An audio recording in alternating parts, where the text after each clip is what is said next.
Hello guys, welcome back to my channel. स्वागत कर मधु family blogs को। देखो तो आउटे मिनी ब्लॉग नहीं कि आसी आबे का सीजन ले तो आमर पणाखिया संक्रांति आसला माने एप्रिल 14 रे आउ एटा समस्त घरे ही आमर बेल पणा हुए।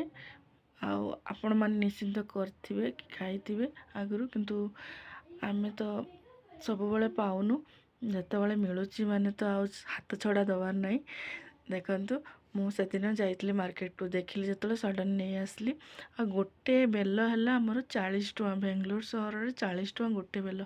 गाँव में बा किए खाए कौन करवा जो पाऊन तो नहीं आसवा। मुझे आसला पर हजबैंड देखिकी कहले केते नहीं मु कहली नाई 20 टଙ୍କା नहीं ना। 20 टଙ୍କାର जिनस नुह एट तो मिलूनी जदि मिलूँ तो हाई रेट्रे ना प्राइस तो अधिक थी।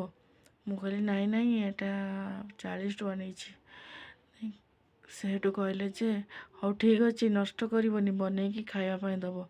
मुझे हाँ जिते आमको मिलूनी माने तो मुझे आसी मैंने आप फोपाड़ी चलतु आज तार माने कामटा सारीदबा कौन करवा। इवनिंग रे तो पिला माने ट्यूशन आसीगले चलतु फटाफट आमर बेलपणा स्टार्ट करदेला। आ यहाँ पेट पर बहुत भल। आज मु बनई दही कदली नड़िया अंगूर देकी माने आमर बेलपणा बनई। नेक्स्ट टाइम मसला वाला बनईबी। आ देखंतु आमर बेलपणा रेडी हो गला। आपण मानक जदि भल लगिला वीडियोटी निश्चिंत लाइक शेयर एंड कमेंट देबे। जदि फेसबुक रे देखुथिबे पेज को निश्चिंत फॉलो करेंगे। आउ इमिति नुआ नुआ वीडियो देखिया पाए निश्चिंत चैनल को सब्सक्राइब करेंगे।